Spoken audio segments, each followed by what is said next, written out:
Hello and welcome to Carmen Miller's Talk of the Town Carolinas. I'm your host, Patti Mercer, here at the WRHI Football City USA Kickoff in Rock Hill. Let's check it out. Hey, Chris Miller. Yes, I'm here. Friday night it football.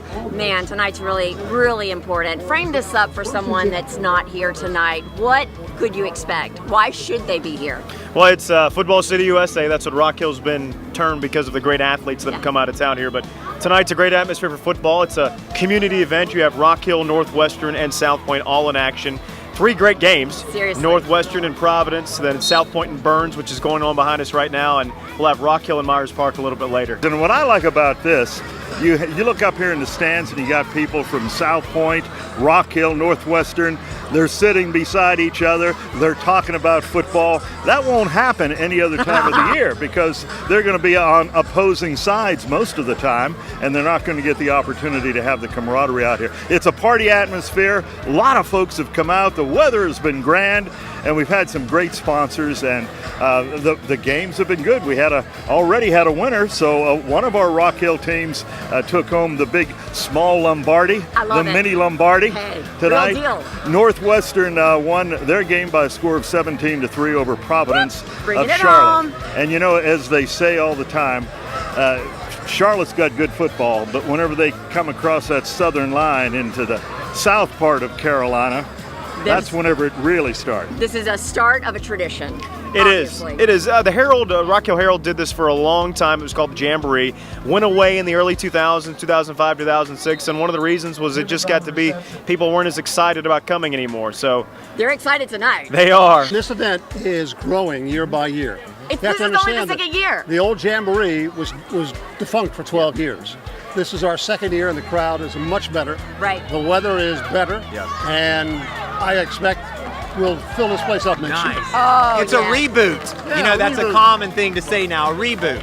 All I know is it's Friday Night Lights right here in Rock Hill, South Carolina. Yeah, I think sometimes events run their course, so that's the reason why we took this on. And people in the community said, hey, it'd be cool to get this back. Football City USA, we need our own preseason event. So we did it and add some wrinkles to it. We have a big kick at halftime to win $10,000. We have a lot of community-minded sponsors that get involved in it, so it's a great atmosphere for football. And of course, all the ticket proceeds, concessions go directly to the 3 high schools. I mean, even the radio listener guide that, of course, you put out every year, following all the teams locally and professionally, we have on the cover, like 9 NFL players that started right here. You're exactly right. There's 8 from Rock Hill, or from the 3 Rock Hill schools, and 1 from York, Bo Nunn. So, you know, whenever you get that, you look at that and say, boy, that's a lot of players that have been in over the years. But it's not over the years, it's this year. Yeah. I mean, if you count over They're the still years. playing. Yes, over the last 20 years, you're talking about 30 players plus that have made it to the NFL.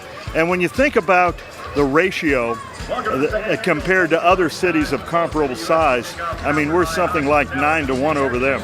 So no wonder we have the name Football City USA. We earned it. Absolutely. That listener guide is free, and you're Yeah, going to be definitely handing free. them out where? They're handed out here at all the home stadiums for the first 3 weeks of the season. Of like all of York County, pretty much. 8 high school stadiums. 8 high schools. Chris Miller calls it the sports Bible. It's very interactive. It's better than a crossword puzzle, and it's great for how much knowledge you have or how little knowledge you have. Keep up with everything football. That's my fan club up there. As you can see, That's my fan club. the very humble Manning Kimmel is right here, waving to his fans. That's my YMCA fan Hey, club. all right. You know, this is so much more than football, obviously. It is. Yes. How would you describe tonight, Manning? Over the top, Yes. just wonderful community.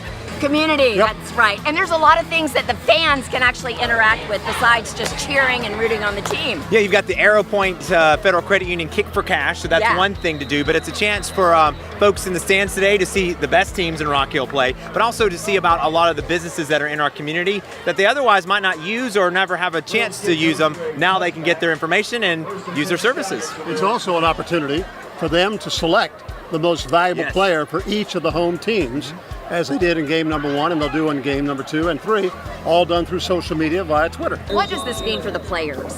For most of the players, it's their opportunity to get under these lights for the first time. Some of these young men They've been playing 9th, 10th grade football, so they're not sure what it's like. And for the coaches, it's that chance to get the jitters out. Yeah. It's like preseason NFL football. You know, you think about that. High school doesn't really have that. High school, they have scrimmages that are typically in empty stadiums. There's not lights. They're not wearing uniforms.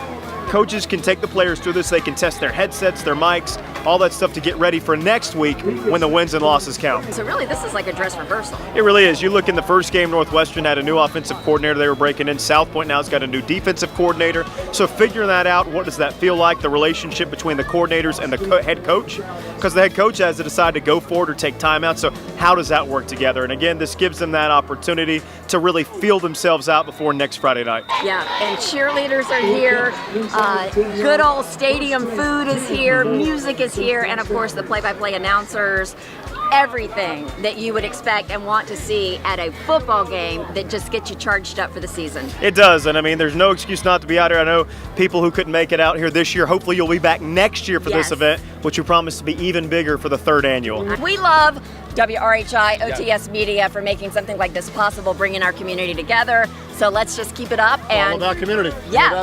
Anything else you want to share that I haven't asked you? No, just a real big thank you to the community for coming out and to our great partners and sponsors, specifically our presenting sponsor, Hospitality Heating and Air, for being out here with us. Well, that's it for this edition of Carmen Miller's Talk of the Town Carolinas. If you'd like to see more beautiful homes in our area, simply go to homesfortmill.com and find out why Friday Night Football is the talk of the town. Until next time, this is Patti Mercer. Bye-bye.